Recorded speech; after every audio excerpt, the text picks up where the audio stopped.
Não, não. Por mais, como eu disse para você, que vocês possam vocês conhecerem a estrutura da nossa casa, o tipo de trabalho que a gente possa estar realizando, com muito carinho, com muito amor, procurando dar o melhor, mas nós, dirigentes da associação, não ficamos 24 horas com aquela criança. E os nossos funcionários são rotativos.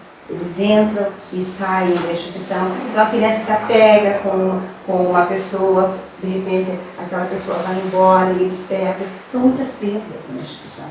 E se eles estivessem numa família, eles estariam psicologicamente muito melhor. E isso facilitaria toda a parte de estudo, saúde principalmente, né? Então seria muito bom se o nosso juizado, né, se mobilizasse realmente a fazer um trabalho de amor, de carinho, voltado realmente para o que é necessário para uma criança, para que ela possa ter uma vida digna de crescer, né, com mais autoestima, mais facilidade para enfrentar a vida lá fora, né?